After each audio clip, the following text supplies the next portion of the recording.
Olá, está começando o Café Filosófico, um programa que leva a você um momento de reflexão. Hoje a gente conversa com a arquiteta Rosa Pinheiro.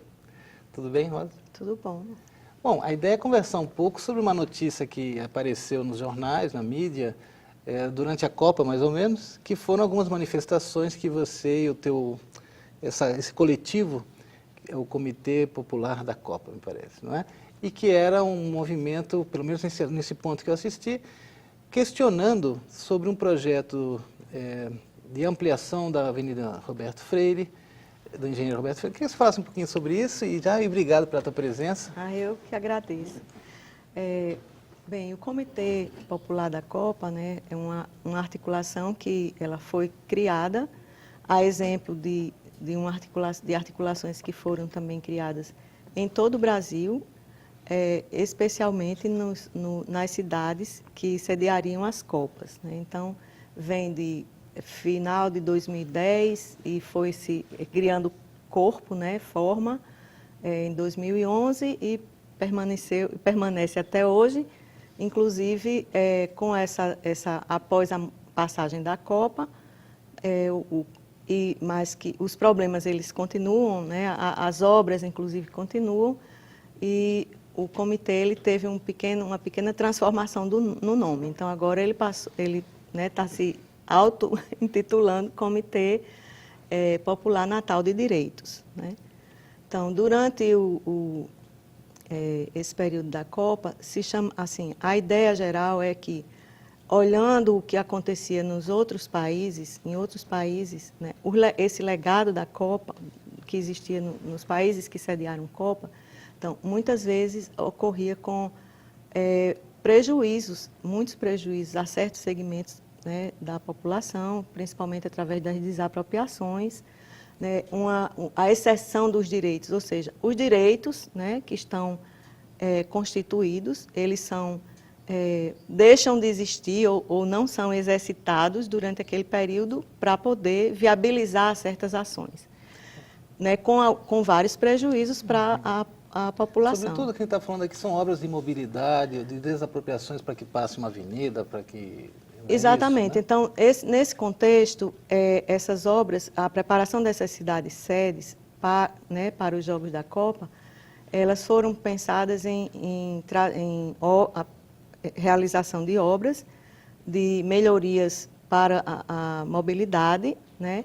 Melhorias também a construção dos estádios, melhorias no entorno dos estádios e algumas obras complementares, aqui, como no nosso caso, e em outros municípios também, outros estados também, com a complementação de aeroportos, de portos, né?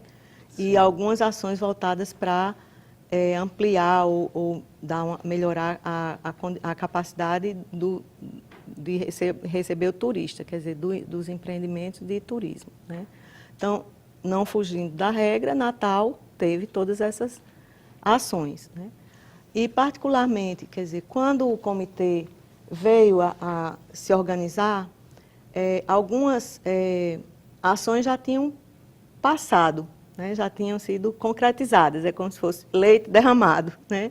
Muito embora tenha existido uma grande discussão aqui em Natal, por exemplo, sobre a questão da demolição do Machadão, quer dizer, será que o Machadão não poderia ter sido aproveitado, né, com reformas? E teve uma discussão, mas ela foi uma discussão que não alcançou, digamos, a sociedade, a população de uma forma, foi uma discussão mais pontual, né? E assim, o comitê ele surgiu justamente para acolher esses questionamentos, né?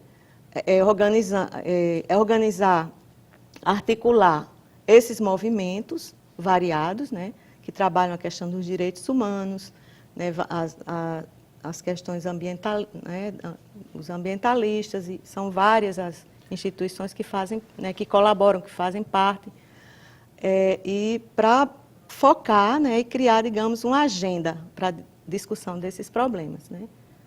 Então, a partir desse momento, quer dizer, quais foram os principais, com relação à parte de mobilidade, quais foram os principais problemas que se apresentaram aqui para Natal?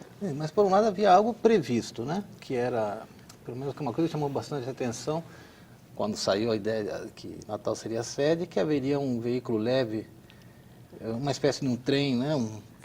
O VLT, né? VLT, isso. E isso nem de longe aconteceu, né? Não, nem de longe aconteceu. E por outro lado também, e esse que era o ponto mais importante, essa ideia de ampliação de uma avenida como a Engenheiro Roberto Freire, com um ataque direto ao Parque das Dunas. Exato. Não é isso? E há um projeto de lei da Prefeitura. Do Governo do Estado. Do Governo do Estado. E o que chama atenção é que parece que eles alegam que há estudos feitos pela própria UFRN, no sentido de apontar que a parte que seria tomada do parque seria uma parte degradada e que, portanto, não mereceria continuar ali, poderia ser aproveitada para novas faixas da avenida. É isso. Há, de fato, esses estudos? Você teve acesso a isso? Bom, vamos tentar, né, fazer aí uma contextualização. Esse projeto, quer dizer, os projetos mais complexos, né, do ponto de vista da mobilidade, que tem o prolongamento da Prudente de Moraes, que tem problemas relacionados à parte né, ambiental, que teve, assim, o fato desses projetos eles não terem digamos assim, problemas na concepção, né, e na forma de levar adiante essa concepção, então houve travamentos em vários momentos, né? O projeto da Prudente de Moraes, quer dizer, saiu uma licença ambiental que depois foi cassada ou foi né, interrompida, paralisada, e depois foi ajustada, foram feitos os ajustes para poder ter a continuação da obra. Por quê? Porque era uma obra que causava sérios impactos, especialmente no rio Pitimbu. Ela corta uma APA, não é isso? A prolongação. Corta uma unidade de conservação do município de Parnamirim, corta, né, uma ZPA, né, que seria, não seria Zona de Proteção Ambiental também, né, em Natal. Então, quer dizer, os projetos, eles foram assim, feitos de uma forma muito tecnocrática, sem a devida discussão, como a própria legislação estabelece, né, como todo o rito que precisa ser feito, os estudos que precisam ser feitos, para poder, digamos, legitimar, né, esses projetos.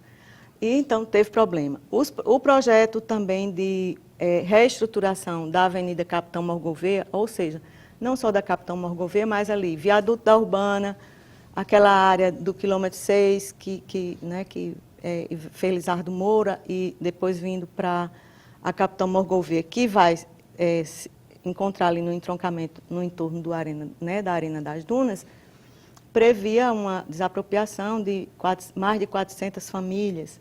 Então, quer dizer, como é que se ia fazer uma obra dessa? Mas isso não chegou a acontecer, né? Não, mas não aconteceu por intervenção, certo? Dessa articulação, feita pelo Comitê Popular, certo? Quer dizer, o Comitê Popular, a população local que ia ser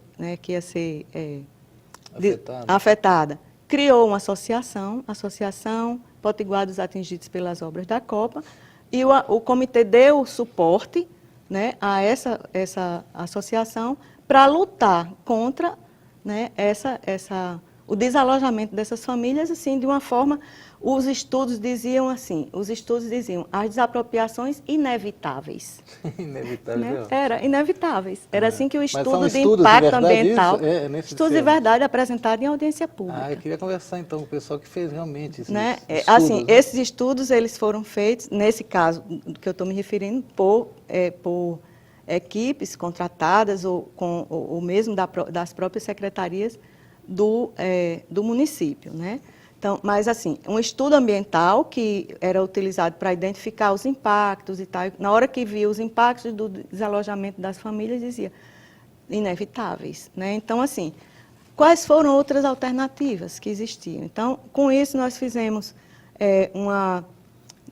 ampliamos essa discussão, fizemos seminários, fizemos oficinas com a participação dos moradores afetados, com o apoio da Universidade, do Departamento de Arquitetura da Universidade, identificamos que existiam outras alternativas, né? E, inclusive, assim, o projeto tinha problemas do tipo, Nessas vias precisa ser alargada por quê? Porque vai juntar um corredor, né, para os corredores para os veículos privados, o corredor de transporte público, coletivo e as ciclovias. Só que tinha trechos que não eram usados atualmente pelas pessoas que andam de bicicleta. Por quê? Porque tinha uma sinuosidade topográfica que não era adequada. As pessoas que usavam bicicleta para ir para trabalhar, usavam outras rotas, porque então ia botar uma ciclovia nessa rota. Estava previsto uma ciclovia na Morrovia. Todas essas obras, elas condensaram tudo isso num lugar só. E por isso tinha que buscar espaço nas áreas, né, já construídas. Né?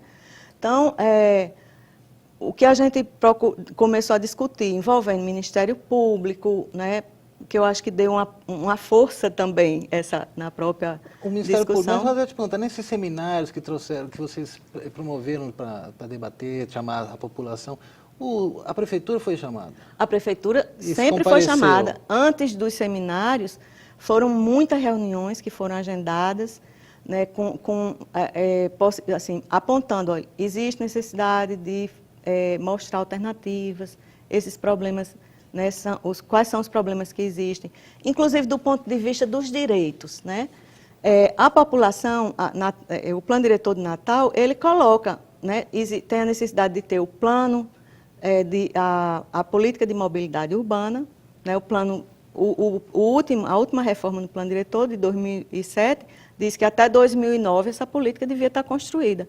Essa política, ela que daria os princípios, né, como essa estrutura de mobilidade seria, digamos, viabilizada, se seria qual o modo, quais as vias estruturantes, quais os componentes, né, dessa infraestrutura e dos serviços, quer dizer, se seria ônibus, se seria o VLT, se seria, como seria isso, e articulado com os outros modos, quer dizer, quem anda a pé, quem anda de bicicleta, quais são as vias que vão ser utilizadas para suprir, digamos, o acesso, o deslocamento de quem anda com bicicleta. Precisa ser a mesma dos carros?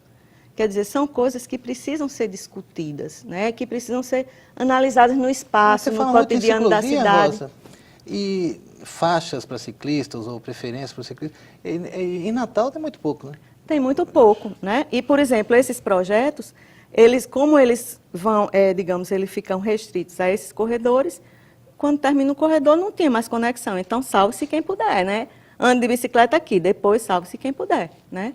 Do mesmo jeito do transporte, do transporte coletivo, quer dizer, você tem um corredor, depois que ele passa aquela faixa que está reestruturada, salve-se quem puder. Ele vai voltar para o meio do outro trânsito que vai estar mais desorganizado e salve-se quem puder. Então, não tem conexão, né, entre essas. Então, nesse esforço, quer dizer, nós fizemos com essa oficina, mostramos que existe a alternativa de se fazer, digamos, para evitar desapropriações, de se fazer os sistemas binários. Quer dizer, uma via, a área, a região, inclusive, ela tinha essa capacidade já de via, certo? Que é a Avenida Jerônimo Câmara. Então, poderia se fazer uma via num sentido e a volta no outro, a outra via no outro sentido. Você poderia ter todo o programa que estava previsto para aquela via, sem precisar desapropriar. Bom, agora mesmo nem vai nem volta, né? Porque as obras todas, né, ainda continuam, né? E assim, nesse caso, quer dizer, qual era o principal conflito na questão dos direitos que essa população que não estava sendo garantido, né? Aliás, estava ferindo o direito dessa população. Que é o quê? Uma boa parte dessa área, ela é habitada por população que tem, digamos, que se enquadraria dentro das faixas de interesse social da política habitacional. A política habitacional, por sua vez, ela já aponta para que o município ele tem que fazer o plano de habitação, ele tem que fazer as estratégias para suprir essa habitação, e uma dessas estratégias é a regularização fundiária, ou seja, muita gente mora numa casa, num terreno que ele não tem escritura de nada. Então, uma parte significativa dessas desapropriações ia acontecer em cima de pessoas que estavam com essa condição. O que é que eles iam receber como desapropriação? Se você não tem o terreno, como é que ia ser essa avaliação? O bem em si, ele deixa de ter um valor pelo fato de não ter a escritura. Então, e assim, a própria política, ela diz, a solução do problema de habitação, ela deve ser viabilizada no mesmo local onde a habitação está. Fora quando ela está numa situação de risco, por exemplo, ela está numa área que é passível de alagar, se não tiver problema de resolver o problema do alagamento. Se ela está numa condição de risco de deslizamento, se não tiver condição de resolver o risco de deslizamento. Então, essa população, antes de ter o direito assegurado, que é um direito constitucional, está dito na Constituição Federal, quer dizer, ela ia ser desalojada, ia perder a oportunidade de usufruir, digamos, de qualquer benefício que aquela infraestrutura que ia ser implantada podia trazer, né, para aquela população. Então, isso foi né, o que foi colocado bom, depois de um certo momento, né, principalmente nessa nova, atual gestão, né, da Prefeitura de Natal, teve uma sensibilidade de ouvir esses problemas e de aceitar que realmente o projeto precisava de mudanças e fazer as mudanças. Inclusive, em parte, as obras elas atrasaram por conta né, desses embates que aconteceram, certo? Agora, nós estamos com os embates com o engenheiro Roberto Freire. Né, porque esse que é o caso mais chamativo, a engenheiro Roberto né? Freire saiu né, das obras da Copa, mas continua no PAC de mobilidade, que é esse PAC que tem os recursos, né? Porque a impressão que tem, assim, talvez muita gente não entenda por que um coletivo pode ser contra a ampliação de uma avenida. Porque parece que a cultura do automóvel, né? Então, quanto mais espaço você abrir para o carro, parece melhor. Mas, claro, isso é um paradoxo, porque quanto mais espaço você dá ao carro, pior fica. E, sobretudo, quando você está atingindo uma área que é a área do parque, das dunas, né? Eu queria que você tocasse um ponto, tem vários aspectos aí, mas sobretudo essa ideia de pensar que, segundo esse parecer feito pelos especialistas, e que a área degradada do parque pode ser jogada fora, pode ser tomada pela avenida. Na verdade, esse parecer, esses estudos feitos pelos especialistas através da FUNPEC, né, que são professores da Universidade Federal, através da FUNPEC, eles nunca foram divulgados. Ninguém tem conhecimento do conteúdo desses estudos. Só o governo do Estado. O governo do Estado, inclusive, eu acho que usou esse argumento de uma forma irresponsável, né, que eu acredito que nenhum estudo poderia colocar da forma que foi colocado, que porque a área foi degradada ou não contém todos os atributos que um dia já existiram nela, ela perde o valor como uma área né, que precisa ser protegida. Então, quer dizer, isso não foi, ninguém pode afirmar que foi, quer dizer, quem afirma isso é uma justificativa apresentada pela governadora, atual governadora, num projeto de lei à Câmara ou à Assembleia Legislativa. Aí ela disse que nesses estudos, né, que o que justifica entrar com ampliar a avenida para cima do parque, quer dizer, sacrificar uma parte do parque para fazer essa ampliação, porque esses estudos apontam para isso. Mas isso eu entendo, inclusive, que isso é uma forma assim, irresponsável de usar, digamos, provavelmente uma caracterização, né, de um trecho, porque quando você vai fazer um estudo, você vai dizer, essa área daqui, quais são os atributos dela? É uma área, integra o parque, mas ela, né, é uma área que o estado de conservação é bom. Essa outra daqui é uma interpretação que uma fizeram no interpretação documento. Equivocada e maliciosa mesmo, né? E eu acho que imprudente. Nos últimos tempos, o que a gente descobre nessa concepção urbanística, de renaturalização da cidade, de resgatar alguns lugares que estão realmente degradados e tentar fazer com que eles voltem a ser o que foram algum dia, recuperações de rios que estão cobertos, por exemplo. Exato. No caso do parque, seria muito mais... Pois é. São exemplos, quer dizer, o modelo, né, o que a gente vê é que existem vários problemas, né, nesse contexto todo. Primeiro, o problema de se fazer projetos de intervenção que são, digamos, estruturantes, certo? e assim, com um custo elevado, né, de alto custo, sem ter um plano de mobilidade. Um plano de mobilidade que seja discutido, que seja, né, definido a partir de estudos técnicos, mas com a participação da sociedade, porque ela é usuária e a população ela tem, digamos, ela tem como a própria informação técnica que precisa orientar esse trabalho, uma parte dela é coletar a informação de como a população vê esse problema, como é que ela imagina que pode ser resolvido esse problema, qual é o ideal de futuro, certo? Então, isso faz parte dos estudos técnicos, né? Então, esses estudos eles não foram feitos. Mas aí você acha que a população que acha boa a ideia? Acho que não. Ainda que fosse, por exemplo, pensando essa ampliação para um transporte coletivo? Eu acho que o grande conflito existe justamente na hora que você não dá, quando se vai fazer, como é que esses estudos, né, que são de grande impacto, e os impactos podem ser tanto positivos como negativos, como é que eles são feitos? Como é que eles devem ser feitos? Deve ser feito, a partir do momento que você diz, o problema é esse, aí você contextualiza o problema. O problema é o quê? O problema é que a dificuldade de mobilidade em Natal, certo? Ela ficou tão crítica que ela é um fator de estresse para a sociedade, para a população como um todo. Só que sempre foi, só que agora, nesse contexto, atinge, certo? Em cheio a classe média e a classe alta, que é, digamos, usuária do espaço que se usa com carro, né?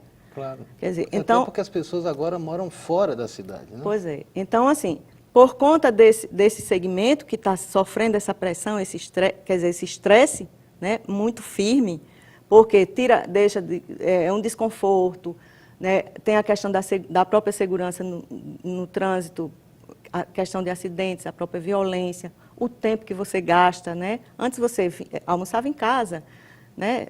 Hoje em dia você não faz mais isso, você passa o dia todo numa correria, só volta para casa tal hora da noite, tendo que enfrentar aquele trânsito, né? Um fluxo pesado para poder chegar em casa. Então, a partir do momento que atinge essas classes, quer dizer, a pressão começa a existir.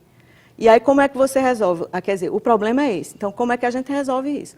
A gente teria que resolver a partir de um planejamento, né?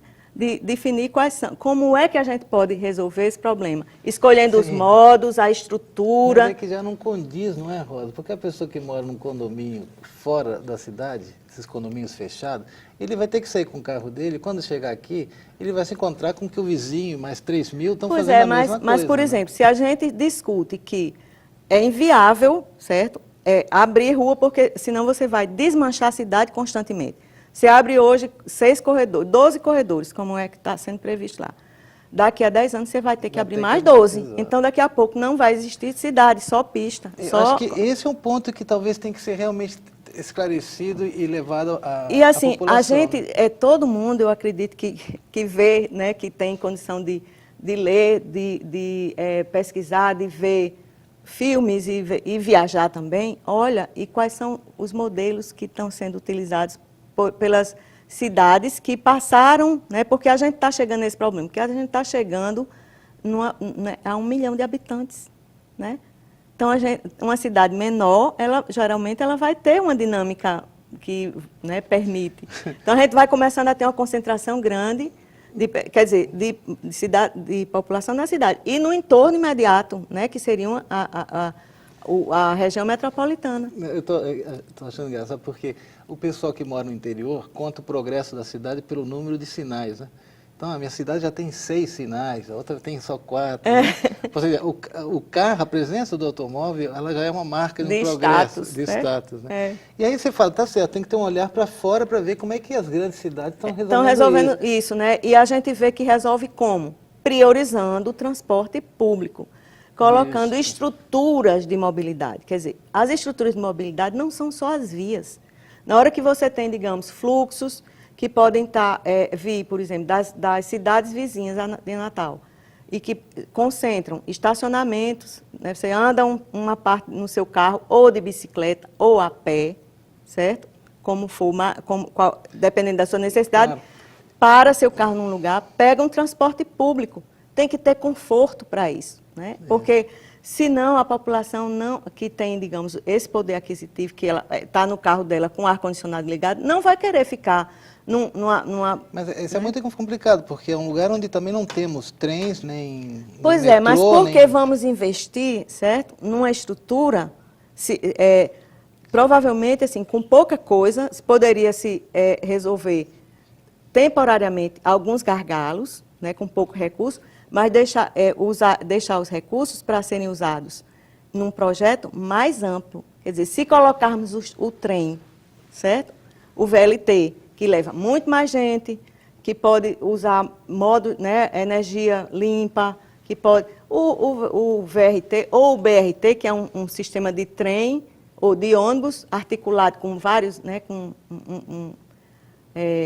número maior, uma quantidade maior de passageiros, né? Corredores exclusivos, tal. Mas isso só é suficiente? Não, tem que ter os pontos de articulação, né? Não, tudo e isso. voltando só, você cita um documento que enviaram à Assembleia, me parece, a secretária de Transportes de Nova York, Janete Seidik, me parece, que ela conseguiu implantar em 4 anos 450 quilômetros de ciclovias em Nova York. Ao contrário de duplicar as pistas, ela fez encolher as avenidas. Exato. Isso aumentou o comércio, aumentou a cidade. A cidade, essa convivência, né, essa humanização da cidade, né? Então, esse projeto ele vai desumanizar a cidade. Total. Hoje, o que é que a gente tem lá, né, em Engenheiro Roberto Freire? Nós temos uma esplanada, né? Não há como negar que quando você chega do viaduto, você olha, você vê uma esplanada, né, com o Parque das Dunas de um lado, né, a parte construída, o lado lá de Capim Macio e tal, e você termina vislumbrando a paisagem de Ponta Negra, que quer dizer, isso é um patrimônio paisagístico, certo? De repente você entrincheira, você pega essa avenida, cria trincheiras, né, bloqueia essa comunicação, essa condição de você usar aquele espaço, quer dizer, bloqueia a forma de usar o espaço de um lado para outro, né, do pedestre, das pessoas que usam o calçadão para caminhar, para, né, tudo, né? E usam o comércio, quer dizer, a gente corre o risco, inclusive, de esse comércio hoje é um comércio que ele é setorial, quer dizer, ele não atende só as pessoas do bairro, ele atende um trânsito de passagem. Olha quantos supermercados tem ali. Não atendem só o bairro, atendem quem mora em Ponta Negra, atende quem mora em Pirangi, atende a quem mora no Cidade Verde, que vai por aquela rota, atende a muitas coisas da cidade. Essas pessoas, provavelmente, elas não vão se sentir mais atraídas. Elas vão passar por baixo de um túnel e vão direto. Vai surgir um outro supermercado lá perto de onde elas moram, mas aquele ali, provavelmente, ele vai, com o tempo, deixar de... Puxa, Rosa, são tantas coisas que a gente tinha que conversar, mas já chegou ao fim do nosso tempo, Que pena, né? A gente nem falou do parque mesmo. O parque tem tanta coisa, né? Bom, parabéns aí pela iniciativa de vocês, eu acho que é importante, a gente está aqui, qualquer coisa a gente... Né, porque para levar essa discussão para casa mesmo, que as pessoas comecem a se esclarecer um pouco o que é necessário para melhorar a cidade. Pois é. Obrigado pela presença, arquiteta Rosa Pinheiro. E você que está em casa já sabe que semana que vem tem mais. Até lá.